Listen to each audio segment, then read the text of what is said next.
I want to just capture some footage so I can tell you what this is all about. You see, this traffic is blocked up for miles. So why is that? Let me see if I can turn the video around and walk and talk.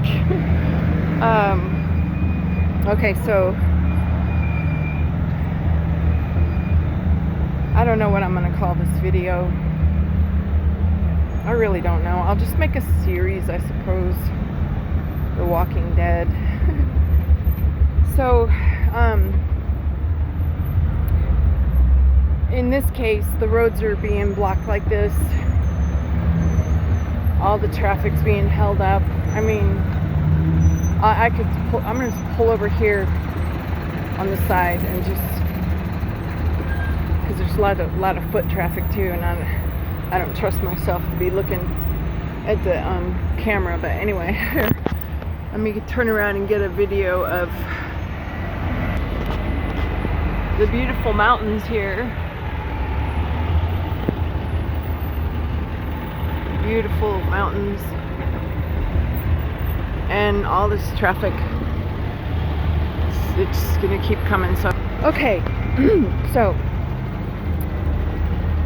what I want to say is that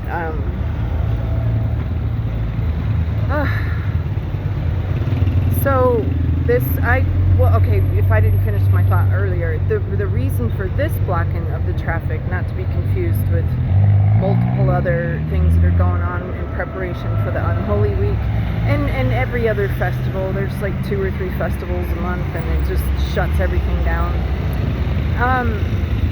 But this one, and I'll cover those too, but this one here is because someone died. Someone left a skin suit, and their corpse, they have this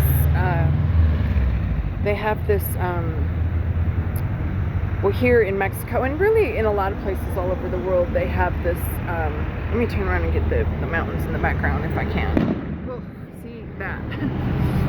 So it's just a very, like, super, like, there's no peace. It's always a constant, steady stream of noise pollution, and not just any noise pollution, but like the sounds that, like that sound there goes back to a phylogenetic memory of the people when the conquistadors arrived, because they had guns and cannons and stuff like that. So people set them off for their festivals as though it's like some kind of a good noise to make, but in reality it just stirs up that trauma of the phylogenetic memory.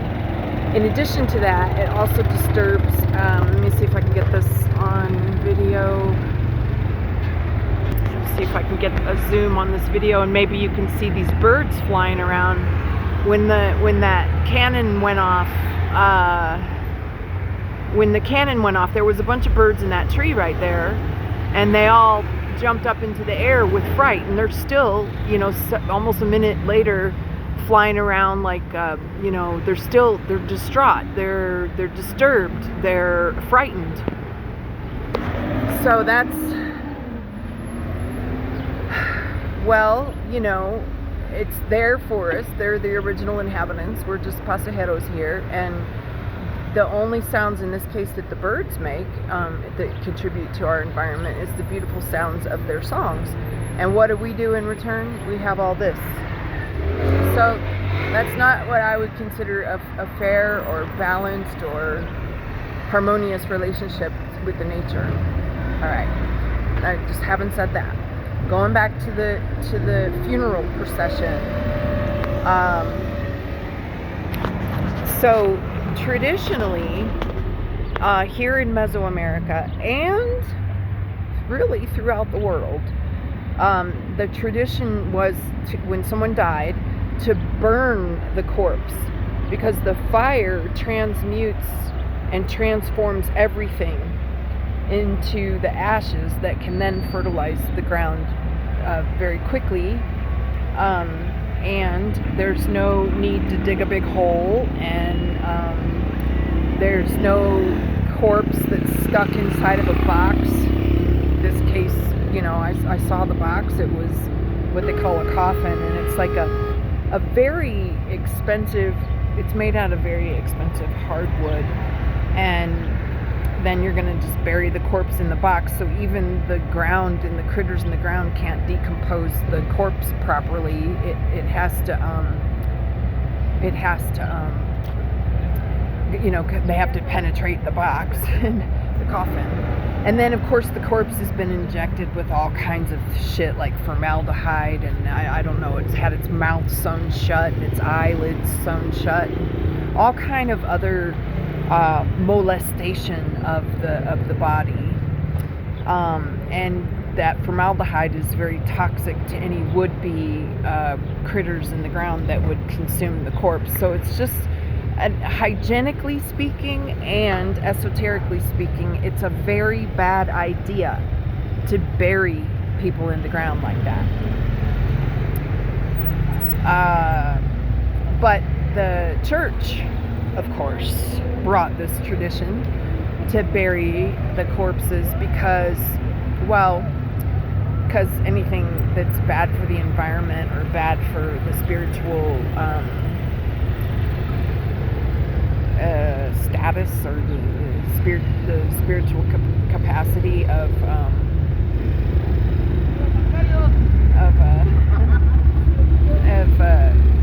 the people is always being brought by the church, right?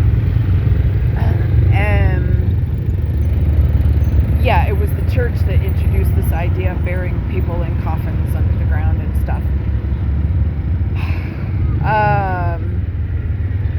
But there's more to it than that. Let me see if I can explain this in layman's terms. So you, the infinite you, the soul that goes on forever and ever and ever and can never die, but you who leaves the skin suit still has an attachment, so to speak, to that skin suit, because that skin suit was the vessel in which you experienced your exploration of infinite consciousness. The people that you leave behind and also have an attachment to that skin suit. It was my father, it was my uncle, it was my brother, it was my mother, it was my grandmother, it was fill in the blank, right? And another program of the church is that when somebody dies, that we should be sad and we should cry and we should say that we miss them, and cry tears and say that we miss the skin suit that we know from the get-go is not going to be around forever. So I get it. You miss the skin suit. We do. Of course we do. So that in and of itself is an exchange of energy. That in and of itself, the emotional attachment, the emotion, energy and motion, the emotional attachment to the skin suit that's getting buried in the ground, coupled with the tears of I miss you and I wish you weren't dead and I wish I could have said this and I wish we would have done that and I wish we would have had a better relation and woulda, coulda, shoulda, blame, shame, guilt, fear, how am I going to live without you? All this too is emotion, and it's not what you would say is a positive emotion. It's very dark, it's very heavy, it can be negative, right? And so when you leave the skin suit and you're voyaging through your cosmic midnight hour, especially that first 72 hours, while they got your corpse on a stainless steel table and they're sucking out all the blood and they're removing the organs and dissecting it, this, that, and the other, whatever they do in forensics, right? Then your corpse goes from there over to the funeral home to be further violated and filled full of toxic chemicals and have your mouth and your eyes sewn shut and things stuffed into your mouth to make it look like you have a face that's not caved in, and just all kind of stuff they do in the funeral home to molest the body to try to make it have some appearance, putting on the makeup and this and that and the other, trying to make it have the appearance that it's still alive and presentable for the so-called, what do they call those? The wake. Like the corpse is gonna wake or something. I don't even know why they use that word. But so you do all this, and then you have the emotional attachment, and then you, who are somewhat attached, to that body that's buried in a box in 6 feet under the ground, you still have a thread.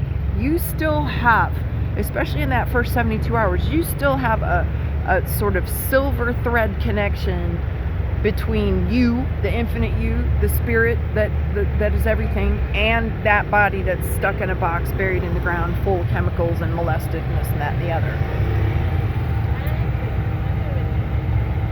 And because of all this molestation and all of the emotions of the other people, that in layman's terms, let me put it like this. So here you are, you left the skin suit and you're ready to explore and navigate. You're ready for your life review, which requires complete focus and attention, right? Without any emotional attachment and any dissonance in the field. You're ready to have a life review and make a decision about if you need to reincarnate, and if so, into which family you will be born, or whatever, circumstances of your next incarnation that you choose. That's called navigating the Bardos. The Bardos. I don't know how to spell that in English for sure, but I think it's BARDOUGHS. It could be. Or maybe there's no GH. Maybe it's just BARDOS. The Bardos of the Cosmic Midnight Hour refers to the very tricky navigation that you have to do in order to make your next choice about where you're going to incarnate, how and when and where and all the details, right? So for this, to have this dissonance in the field of these people crying and wearing black, and mourning, and crying and pulling. It's like they're pulling on you to say, don't leave, we don't want you to leave. And there's just, so in summary, around now we got, look at, here come another one, because let me put this in perspective. Oh, see if I can take a video of the traffic. Let me put this in perspective. That's 2 funeral possessions is exactly what it is. It's a possession. You're being possessed by a demon spirit to do these kinds of rituals. And you're causing a great disruption to the economy and to people's schedules. And, like, if someone dies, big deal. We all die.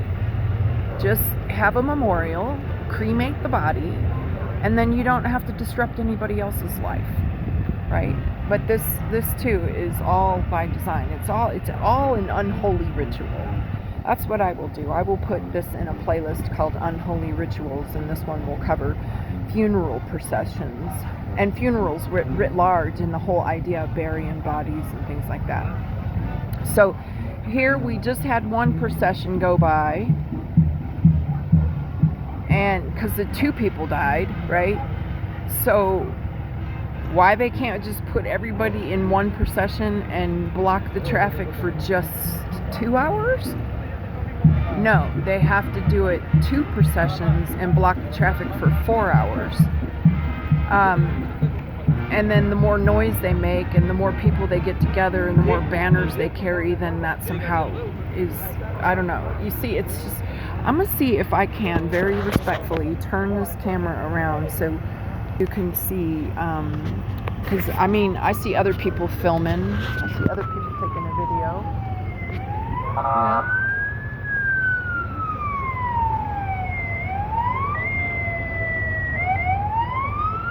I don't know what this is all about.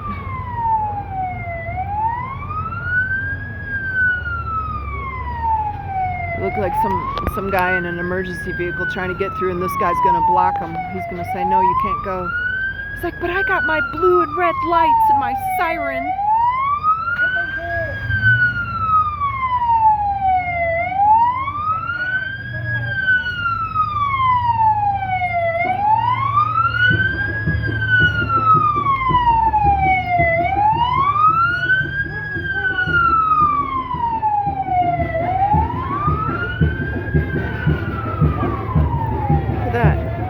See that? Did you see that face he made?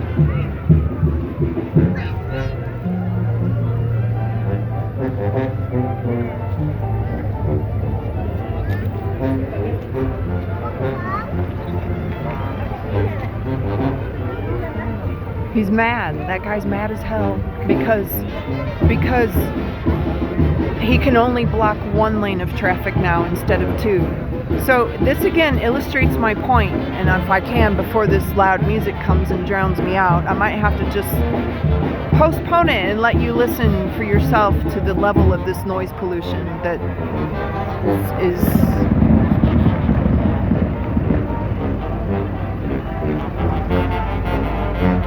okay, here comes the coffin.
Past that, but look at this traffic on both sides, and that guy got, I don't know if my camera was able to catch his face, but if I've ever seen a demon face, that was a demon face. He was mad as hell that one lane of traffic was allowed to move, that he could only block one lane of traffic as opposed to both. Just mad, just viciousness, like, I don't know. So this is another clear indication when you fall into a state of like being so upset and so distraught as to have like super bad thoughts about someone else and just directing vitriol and hatred towards them. That's when you need to question yourself, because that emotional charge that you feel, it should be telling you something. It should be a signal, a sign for you to look at yourself and say, why am I becoming so vicious? Why? What's my rationale for that? And well, then look into it. Look into it and ask yourself, why am I upset? Why am I so angry that one lane of traffic is allowed to move? Why should the whole of the town and all cars and all vehicles on both sides of the road, because you know deep down in your heart of hearts that what you're doing is wrong. This burial nonsense, this unholy ritual. But if you can force others to comply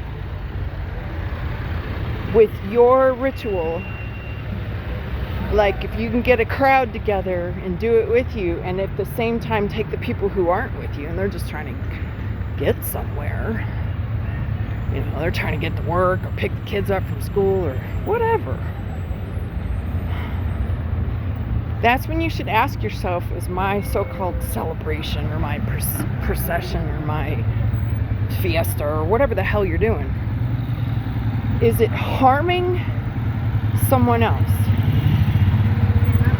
And if you're making a guy an hour and a half late for work so that when he does get to work, the boss fires him, I don't know, or gives him a warning or whatever, or maybe he just misses an hour and a half of wages.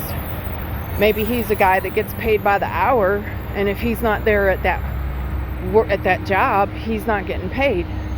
You're causing harm. And that should be the, how do I say, ground zero, the 0 point from which we set out and analyze the decisions that we take and the actions and everything, is to ask ourselves, does it cause harm, and or does it violate the free will choice of another being? Does it violate the free will choice of the birds to be scared like that? And does it violate the free will choice of the dogs whose ears are very seriously affected by that? Any other animal of the forest? Any person? Yes. The answer to all of those is yes, it does violate. And then on top of that, you're violating other people's free will choice to get to school or to get to work or to pick the kids up or to do your shopping or to go to the bank or to whatever. So that's how you know that what you're doing is wrong. When you violate the free will choice of another. And no matter how sacred you believe or you want to pretend is your unholy ritual, you know deep down inside it violates natural law. And if something violates natural law, it's wrong. And you shouldn't do it. And deep down, in their heart of hearts, their higher self, whatever you want to call it, they know it's wrong. And that's why when someone dares protest to what you're doing that's wrong, to try to use their sirens and their lights to go around and to get past the violence, basically, that you're inflicting on everybody, that you then turn your face into a demon. I really hope the camera got that. I was trying to be very careful about filming because I saw other people doing it, but they were Mexicans, and I don't want to assume that I have the right to film their unholy rituals, but it's very dodgy. But anyway, there we are. That's going to complete this video, which I will put in a playlist called Unholy Rituals. And I hope that you find it useful to at least begin to question why we violate corpses and put them in a box and bury them in the ground. Why we get all sad and, say things like, well, I'm going to miss my grandma, whatever. Well, your grandma's before was in the skin suit, so you could only see her when, she was at her house or your house or wherever you guys meet up. Now she's with you omnipresent, 24/7, 365, her spirit's with you. So you're actually closer to your grandma now than you ever were when she was alive, if you want to get technical about it.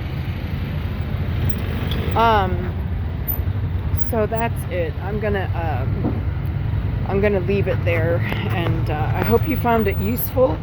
Also, I hope that you found it useful, the commentary about how do I know if what I'm doing is a right or a wrong choice. What I'm choosing is right or wrong. How do I know? And it's very simple. Ask yourself, does it violate natural law? Okay. Okay? And for more on natural law, I highly recommend the great works of an intellectual giant of our time and a holistically intelligent dear brother by the name of Mark Passio. He has a most excellent series on natural law. So I encourage you to learn more about that, because that's really the one and only law of the universe. So, all right, family, ciao for now.